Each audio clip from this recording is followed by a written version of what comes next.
Olá pessoal, sejam todos muito bem-vindos. Estamos começando mais um OFM Cast, primeiro podcast de ortopedia funcional dos maxilares do Brasil. E hoje vamos seguir falando um pouquinho aí da embriologia, né, e da origem da formação das estruturas do sistema estomatognático, né? Então, assim, hoje gostaríamos de fazer uma pergunta para vocês. A boca do seu paciente, né, ela se conecta com o ouvido dele?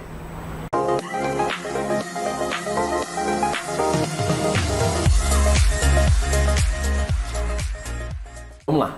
Tudo bem, Patrícia? Tudo bem. Joia.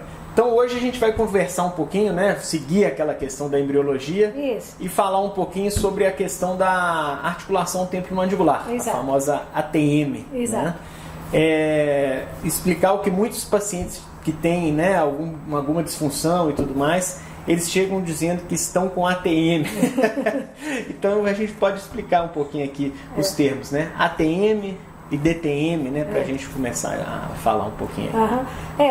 Pode explicar você aí para o que é a diferença entre o outro. Então assim, a gente tem a ATM, que seria a articulação temporomandibular, né, que é a articulação que está aqui e articula, né, a mandíbula, que permite que a gente faça todos os movimentos necessários aí para mastigação e tudo, né? E a DTM seria uma disfunção temporomandibular. Exatamente. Né? Então, quando a gente tem uma disfunção temporomandibular, a gente vai ter algumas consequências, vai ter um desconforto, uma dor e tudo mais. Então, na verdade, o paciente ele tem ATM, graças a Deus ele está com ATM, né?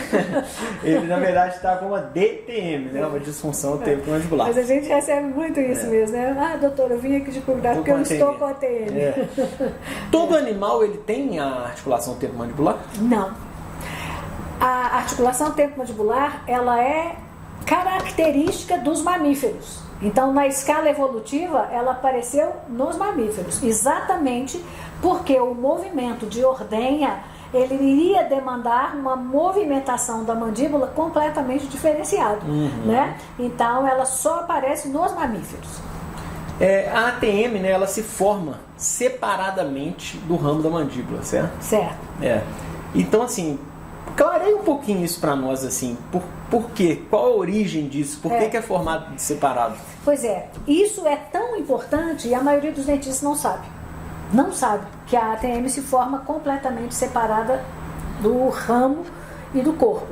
Por quê? Lembra da outra vez a gente falou da cartilagem do primeiro arco branquial? Sim. Então a cartilagem do primeiro arco branquial é a cartilagem de Merkel. Todo mundo fica achando que a mandíbula se formou pela cartilagem de Merkel, através de ossificação endocondral, mas não é. A mandíbula se forma através de ossificação intramembranosa ao lado da cartilagem de Merkel, né?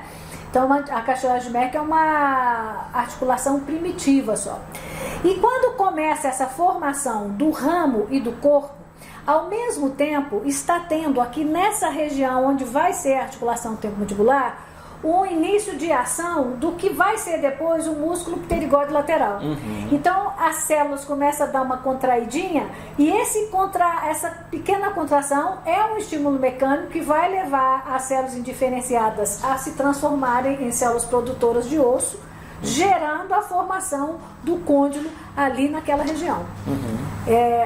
Aí mais pra frente, por volta da 10ª semana, a gente vai ter o engrenamento entre o côndilo e o ramo.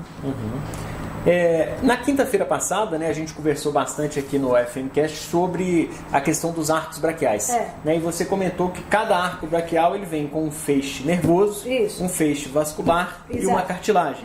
Né? O primeiro arco braquial, a gente tem a cartilagem de Merkel. Né? Essa cartilagem, ela seria relacionada com a formação da mandíbula? Pois é, igual eu disse, ela é o arcabouço, mas ela evolui.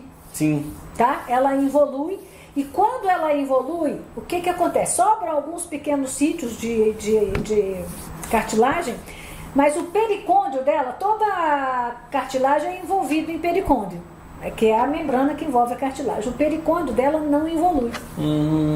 Tá? Ele permanece. E ele permanece e se diferencia em dois ligamentos. Entendi. Um ligamento que é o chamado maleo mandibular, que liga o martelo até... O martelo é o quê? É o osso do ouvido, né? Então ele liga o martelo à parte posterior do disco, passando pela fissura perto-timpânica, ou seja, já começou a conectar uma coisa com a outra. Né?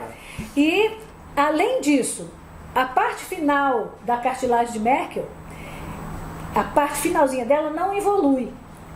Era a articulação primitiva que acontecia ali, igual acontece nos outros animais que não têm ATM, era assim que acontecia com a cartilagem de Merkel. A parte final não evolui. Sabe em que se transforma? Na bigorna e no martelo.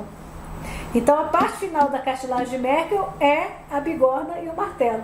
Ou seja, a mandíbula primitiva deixou de resquício 2 ossículos do ouvido. Ou seja, completamente relacionado. Tem uma ligação direta, né? Então, entre o ouvido e a boca. Completamente. Né? Exatamente. A trompa de Eustáquio, né? Ela faz parte dessa conexão direta aí? Na hora que a gente tem, né, as estruturas se formando, fica essa comunicação entre o ouvido médio e a boca, que é exatamente para equilibrar a pressão atmosférica, né? E tem um detalhe: quem que regula o ósteo, né, o buraquinho da trompa de Eustáquio quando chega na boca? Exatamente quem? O nervo trigêmeo. É ele que regula o funcionamento do esfíncter, do ósteo. Por isso que quando você está com tamponamento de ouvido no avião, você mastiga alguma coisa, porque chicletinho famoso chicletinho, é exatamente por isso. Existe uma correlação direta entre o funcionamento do ouvido e da boca. Então, assim, a gente tem 2 músculos ali relacionados com o ouvido que tem relação com a boca, certo? Sim. É correto isso? É correto. É um músculo que a gente chama de tensor do tímpano, que ele teve origem no primeiro arco branquial, então ele é inervado pelo trigêmeo. E o outro é o músculo do estribo, que é o terceiro ossículo, e o músculo do estribo, que é o estribo e o músculo dele tiveram origem no segundo arco branquial. Certo. Então são inervados pelo facial.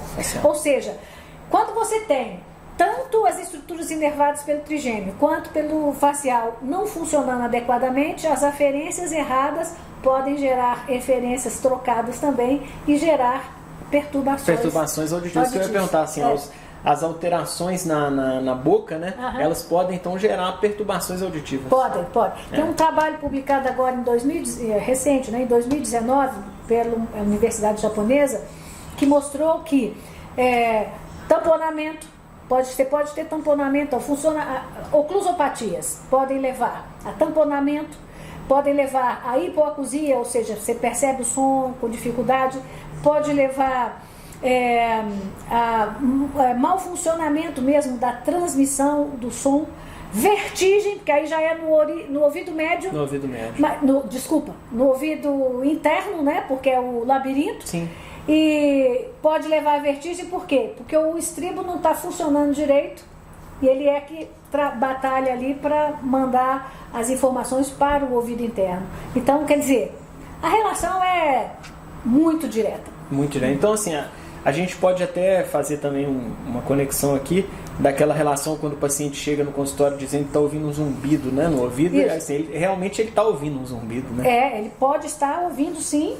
E existem mais de 30 causas para zumbido, mas dentro dessas 30 tem 3 que estão relacionados com essa questão que nós estamos discutindo aqui hoje. Enfim, mais uma vez, né, mostrando essa inter-relação, né, entre a boca e todas as estruturas, né, nobres aí da face e tudo, fica claro para nós a importância, né, da gente saber diagnosticar e da gente intervir o mais precoce possível. Exatamente, né? Para permitir o desenvolvimento dos sistemas de forma adequada. E mostrando, né, que a ortopedia funcional dos maxilares ela está assim, extremamente relacionada, extremamente embasada, né, e baseada em conceitos indiscutíveis de embriologia, de fisiologia, de anatomia, né, todos eles interligados e muito bem relacionados. Exatamente. Né? Então, pessoal, esse foi o nosso OFM Cast de hoje. Gostaríamos de lembrar que na semana que vem a doutora Patrícia Valério vai estar iniciando as masterclasses famosas, né, que são aquelas aulas magnas onde ela vai aprofundar os conceitos de ortopedia funcional. É uma oportunidade única, né, para você conhecer e entender muito mais desse mundo da ortopedia funcional e se qualificar melhor como profissional, né? Para poder fazer inscrição, essas aulas elas são absolutamente gratuitas. A inscrição é feita pelo link que está aqui abaixo na descrição do vídeo ou no link pela bio do Instagram da doutora Patrícia Valério. Aguardamos todos vocês lá. Muito obrigado, até a próxima quinta. Tchau, pessoal.